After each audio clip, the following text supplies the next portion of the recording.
도 진짜는 모방할 수 없어요.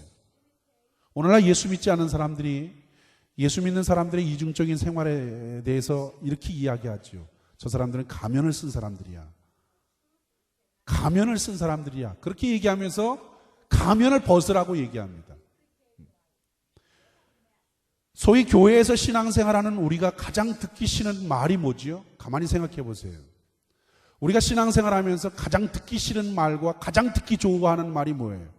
가장 듣기 싫어하는 말은 죄를 버리고 죄의 생활을 돌이켜서 하나님 앞에 회개하라 라고 하는 말을 가장 싫어해요. 교회에서 그 이야기를 하는 것조차도 사실은 목사 자신도 부담스러울 때가 있어요. 왜냐하면 그 얘기를 듣기 싫어하니까. 그런데 가장 좋아하는 말들은 뭐지요? 축복받으세요. 이런 얘기예요. 얼마나 편해요. 그런데 여러분 가만히 생각해 보세요. 죄를 버리지 않고 죄의 생활을 돌이켜서 회개하지 않으면 축복의 삶이 가능합니까? 안 가능합니까? 가능하지 않아요. 그렇지요? 가능하지 않아요. 죄를 버리는 생활이 없이는, 죄에서 돌이키는 생활이 없이는, 회개하지 않는 생활이 없이는 하나님의 축복은 우리에게 이어지지 않아요. 그러니까 가만히 들어보세요. 회개하라는 것은 어떤 메시지예요? 축복의 메시지예요. 할렐루야. 회개하라는 것은 축복의 메시지예요. 왜냐하면 거기에서 내가 돌이키기만 하면 하나님은 우리에게 복을 주시니까. 근데 아무리 축복을 외쳐도, 축복받으라고 얘기해도 정작 그것을 받아들이는 사람들의 신앙의 모습 속에서 죄를 가지고 있다면, 죄를 버리지 않고 있다면 하나님의 복은 임하지 않아요. 귀에는 듣기는 좋을지 모르지만 우리의 정작 신앙의 열매는 나타나지 않는다는 것입니다. 새로워지고 돌이키는 모습이 없이는 하나님의 복은 우리에게 주어지지 않아요. 그렇기 때문에 여러분들이 하나님의 말씀을 통해서 회개하라는 말씀, 돌이키라는 말씀을 기쁜 마음으로 받으시기를 바랍니다. 그것이 성숙한 신앙이에요. 하나님이 우리에게 기회 주실 때, 은혜 주실 때 우리가 돌이켜서 하나님 앞에 나오는 그것이 성경은 우리에게 복이 있다고 이야기하는 것입니다. 한번 들어보세요. 어떤 사람이 이야기했는지는 잘 모르겠어요. 그런데 오늘날 그리스도인들의 이중적인 삶을 이렇게 꼬집어서 이야기를 했어요. 들어보시죠. 월요일에는 아담과 이브처럼 선악과를 따먹어 하나님께 불순종하고, 화요일에는 동생 아벨을 죽인 가인처럼 사람을 미워하고 죽이고, 수요일에는 소돔과 고모라의 사람들처럼 술 먹고 방탕하고, 목요일에는 다윗처럼 부하의 아내와 간통을 하고, 금요일에는 가룟 유다처럼 예수를 팔아서 돈을 벌고, 토요일에는 아나니아와 삽비라처럼 거짓말로 성령을 속이다가 주일날이 되면 교회에 가서 오 하나님 하고 눈물을 흘리며 통에 자백하고, 또 월요일에 가서는 다시 반복하면서 살아간다. 이것이 예수 믿는 사람들의 모습이다.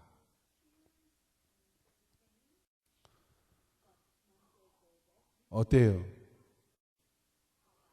만약에 이렇게 예수를 믿는 사람이 10년, 20년을 믿는다 할지라도 그 사람의 삶에 무슨 변화가 나타날 것이며 그 사람의 신앙에 무슨 성장이 있겠습니까?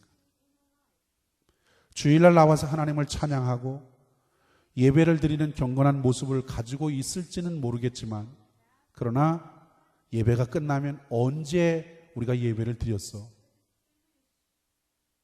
그러면서 금방 우리의 모습이 옛 모습으로 다시 돌아가서 여전히 세상 사람들의 가치관대로, 세상 사람들의 생각대로, 세상 사람들의 방식대로 또 살아간다면, 그러다가 또 주일날 와서 하나님 앞에 입술로는 회개하는 척, 사람들에게는 경건한 성도의 모습처럼 하는 그 모습, 하나님이 속지 않는다라는 거죠.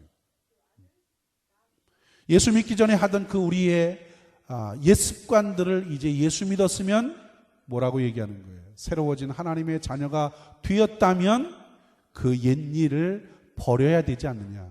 주님이 우리에게 그렇게 말씀하고 있는 것입니다. 근데 왜 우리 속에는 계속해서 그런 모습들을 가지고 있는 것일까요? 두 가지의 이유일 가능성이 높아요. 왜 우리는 계속해서 그 일을 반복할 수밖에 없을까? 두 가지일 가능성이 있어요. 그 두 가지 중에 하나의 원인은, 그 하나는 원인이 뭐냐? 하나는 정말 그 사람은 진정으로 예수님을 믿지 않는 사람일 수 있다라는 거죠.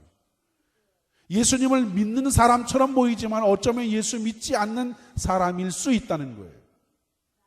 교회는 나올지 모르지만 하나님의 자녀가 아닐 수도 있다. 진정으로 거듭난 사람이 아닐 수 있다. 정말 하나님 앞에 구원받은 자녀가 아닐 수도 있다. 왜냐? 이런 모습들은 누구에게만 나타나는 거예요? 구원받지 않은 사람에게만 나타나는 모습이기 때문이라는 거죠. 그런데 또 하나는 있어요. 또 하나의 원인이 뭐냐? 구원은 받았어요. 그래서 하나님의 자녀는 됐어요. 근데 주님이 말씀하신 것처럼 개가 토한 것을 다시 먹는다 라고 하신 주의 말씀처럼 하나님 앞에 회개는 했지만 돌아서서는 여전히 뭐예요? 자기 자신이 중심이 돼서 자기 마음대로 살아가기 때문이에요. 하나님 의식하지 않아요. 자기가 좋은 대로, 자기의 생각의 판단대로 살아가기 때문입니다. 여러분 생각해 보세요. 주일날과 월요일이 달라야 돼요? 주일날과 평일이 달라야 됩니까? 주일날과 월요일은 같아야 돼요. 아멘. 주일날과 평일날도 같아야 돼요. 우리는 단지 주일날은 어디에서 지내는 거예요? 교회에서 지내는 거예요. 평일날은 단지 우리는 세상에 나가서 지내는 것뿐이에요. 하나님은 어느 때나 계시고 어느 곳에서나 함께 계시는 분입니다. 그렇기 때문에 하나님은 절대로 우리의 모습을 통해서 속지 않고 계시는 분이다. 신앙은 뭐냐? 생활이다. 신앙은 생활이다. 신앙은 내가 들은 말씀을 실천하는 것이고, 신앙은 내가 믿는 바를 행하는 것이 신앙인 줄로 믿습니다. 그러므로 야고보 사도는 계속해서 뭐라고 얘기하죠? 너희의 변화된 신앙의 모습을 가지라는 거예요. 변화된 모습, 내면의 변화된 모습, 그 모습을 갖지 않으면 내 신앙은 죽었다라고 얘기하는 것입니다. 열매로 그 나무를 안다라는 것은 무엇을 말씀해 주고 있어요? 신앙과 생활은 일치한다라는 거예요. 할렐루야. 마지막으로, 그러므로 이제 우리는 뭐 해야 되느냐? 하나님과 사람 앞에서 좋은 열매를 맺어야 된다라는 겁니다. 아멘. 좋은 열매를 맺어가야 된다. 좋은 열매란 무엇일까요?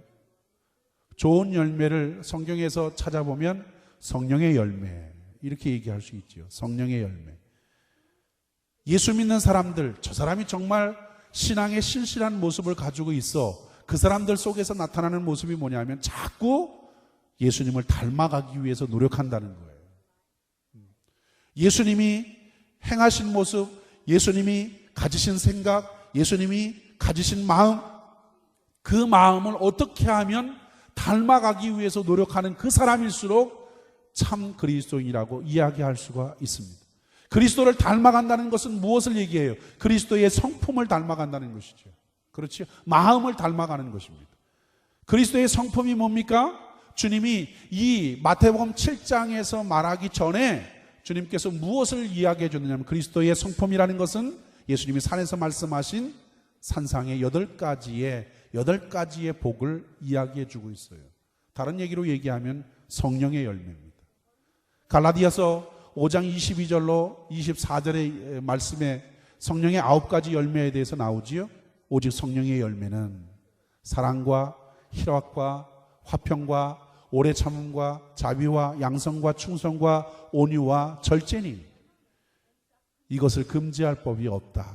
가만히 보세요. 사랑과 희락과 화평, 사랑과 희락과 화평은 누구의 성품이에요? 자기 자신 속에서 가져야 될 성품이에요. 자기 자신에 대한 성품이에요. 인내와 자비와 양선은 이웃에 대한 성품이에요. 이웃에 대해서 참아줘야 돼요. 좋은 마음으로 그들을 끌어줘야 돼요. 그렇지요? 이웃에 대한 성품이에요. 그 다음에